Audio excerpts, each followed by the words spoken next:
नमस्कार, खबर control news में आपका स्वागत है। आज हम कांग्रेस के परमजीत सिंह जग्गी जी से क्षेत्रीय मुद्दों पर सीधी बात करेंगे। जग्गी जी, खबर कंट्रोल न्यूज में आपका स्वागत है सर।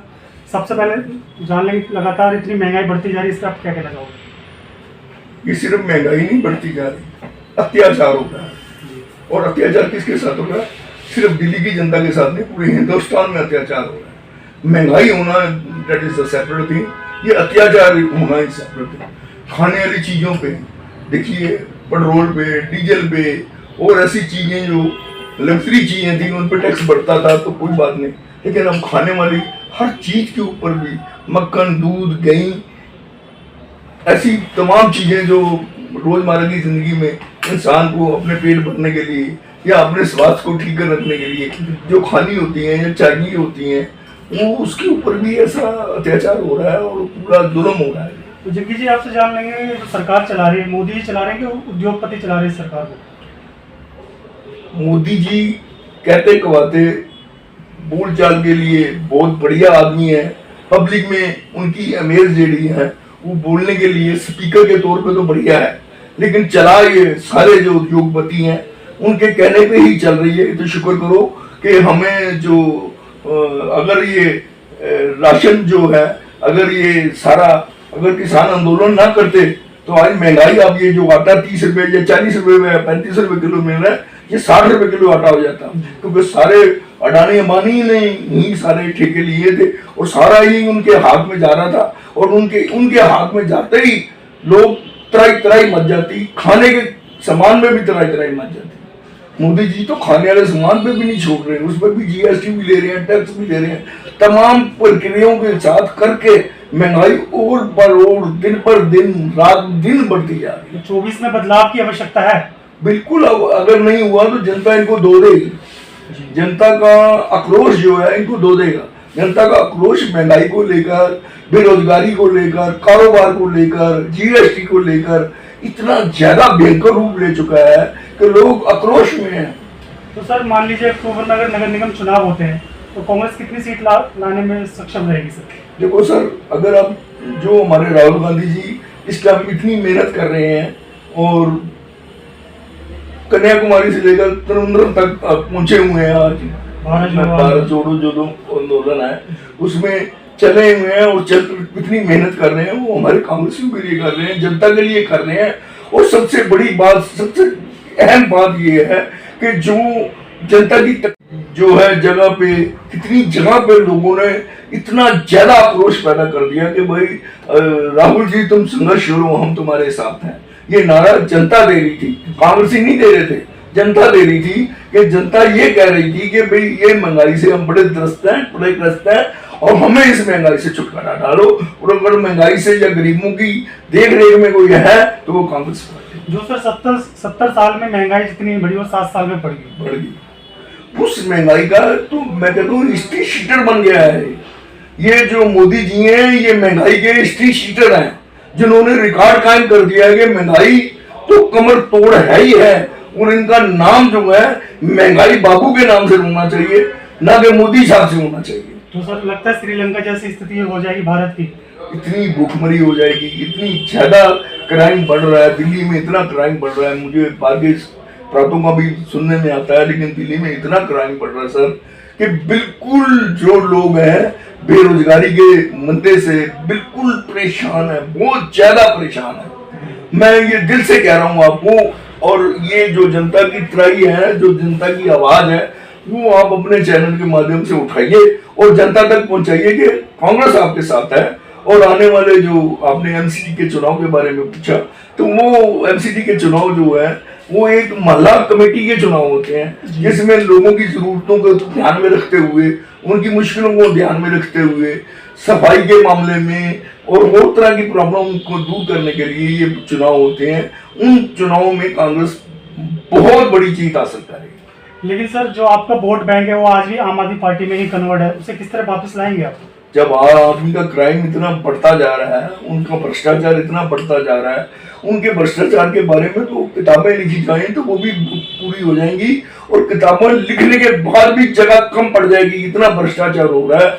उनके जो मनीष सिसोदिया जी हैं, किसी जगह पे भी वो कम नहीं करते। पूछो उनसे सवाल कि भाई जो शराब माफिया में आपका भ्रष्टाचार हुआ है वो कहते हैं शिक्षा नीति बहुत अच्छी है। मतलब ए पूछो तो बी का जवाब, बी पूछो तो सी का जवाब, मतलब उल्ट फेर करके मुद्दे से हटकर बात करते हैं। तो क्या लगता है सर, ये भी गूंगी बहरी सरकार है दिल्ली के अंदर? सिर्फ गूंगी बहरी सरकार नहीं है, ये सिर्फ बिजली पानी का लालच देकर लोगों को भड़का रही है और उनका फायदा उठा रही है। बाकी अब पब्लिक समझ चुकी है, अब जनता समझ चुकी है कि केजरीवाल जो है भ्रष्टाचार नंबर 1 है। उन्होंने तो कई अभी दिल्ली के अंदर वाइन शॉप खोल दिया जगह जगह। बीजेपी वाले कह रहे हैं कि हमने बंद करवाया, कांग्रेस कह रही है हमने बंद करवाया। आपसे राय लेना चाहिए।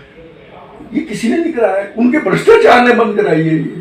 ये भ्रष्टाचार में प्राइवेट दुकानें देकर उनको एक्साइज ड्यूटी माफ करके उनसे फीस लेकर और करोड़ों रुपए का घपला किया और कितने ही पैसे उनको माफ कर दिए, एक्साइज के माफ कर दिए, सरकारी खजाने का पैसा उनको लौटा दिया क्योंकि उनसे 2 नंबर की डील हुई थी।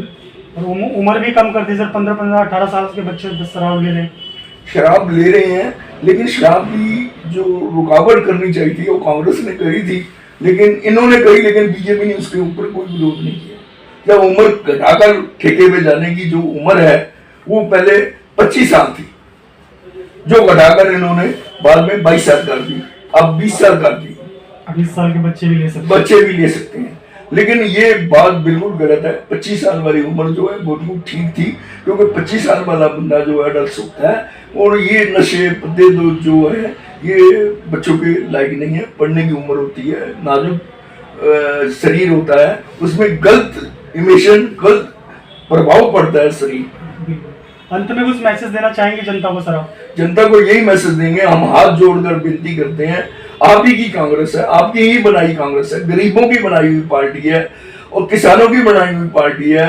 और जितना अत्याचार मोदी जी कर रहे हैं और जितना भ्रष्टाचार केजरीवाल कर रहा है, इन दोनों से छुटकारा पाने के लिए आप दोबारा कांग्रेस में आइए और हमारे साथ हाथ जोड़कर विनती करने के बाद आपसे रिक्वेस्ट करते हैं कि आप फिर कांग्रेस में लौट आइए। कांग्रेस ही आपका एक ही विकल्प है। अगर आपकी भी इच्छा रहेगी चुनाव लड़ने की सर? नहीं, पार्टी का जो आदेश होगा, हमारी कोई इच्छा नहीं है, जो पार्टी का आदेश होगा सिर माथे पे होगा। पार्टी का आदेश जैसे भी होगा हम मानिए होगा। हम पार्टी के आदेश को कभी भी हमारा कार्यकर्ता कभी ठुकराता नहीं है। जैसे आदेश पार्टी हाईकमान करे, पार्टी करे, हम उसके लिए। अनिल जी के नेतृत्व में संगठन मजबूत हो रहा है सर? अनिल जी बहुत अच्छा काम कर रहे हैं। अनिल जी की पहली मिसाल तो आप रैली देख लो दिल्ली में, जो अल्लाह बोल, जो महंगाई के खिलाफ अल्लाह बोल रैली हुई है, उसमें ही आपको पूरा पत्रकार है, आप तो जानते हैं कि वहां पे जनता के लिए इतनी खुली जगह थी, बावजूद उसके जितनी जगह अंदर थी, जितने लोग अंदर थे, उतने लोग बाहर खड़े, सिर्फ अंदर जगह न होने की वजह से बाहर खड़े होकर यही नारा दे रहे थे, राहुल जी तुम संघर्ष करो, हम तुम्हारे साथ। तो आने वाले समय में कांग्रेस फिर से परचम लहराएगा कांग्रेस का? कांग्रेस का ही परचम लहराना चाहिए, क्योंकि कांग्रेस ही एक मात्र ऐसी पार्टी है जो गरीबों के हितों को, किसानों के हितों को, क्योंकि अगर किसानों की भी जो हार हुई है, बीजेपी की तरफ से जो हार हुए हैं, वो हमारे राहुल गांधी जी की वजह से, सोनिया गांधी जी की वजह से हुई है। हमारे ये नेता जो है, ये गांधी परिवार है, ये देश को बहुत आगे तक ले जाना चाहता है। इन्हें किसी चीज की जरूरत नहीं है, जनता का भरोसा इनके साथ है। लेकिन कुछ गुमराह हो गए थे ये जो केजरीवाल है, इन्होंने मीठी मीठी बातों में और इनके लालच में आकर जो है लोगों ने अपना फैसला बदला। अब लगता है कि फिर दोबारा हमारे पक्ष में ही कांग्रेस में ही वोट होंगे और कांग्रेस में जो आने वाली बीजेपी की सरकार है, जो बीजेपी की एजेंसी है, बीजेपी की जो एजेंसी है उसको हटाकर कांग्रेस अपना वोट बनाएगी और कांग्रेस ही एक विकल्प है, ना आप है ना बीजेपी है, कांग्रेस ही एक विकल्प है जो सब देशवासियों के साथ हित के साथ हित है और समझौते के साथ समझौता है और गरीबों की पार्टी है, किसानों की पार्टी है और मध्य वर्ग के जितने व्यापारी हैं उनकी पार्टी। बहुत बहुत धन्यवाद जग्गी जी, आपने समय निकाल के हमसे बात की। धन्यवाद। Thank you sir, thank you.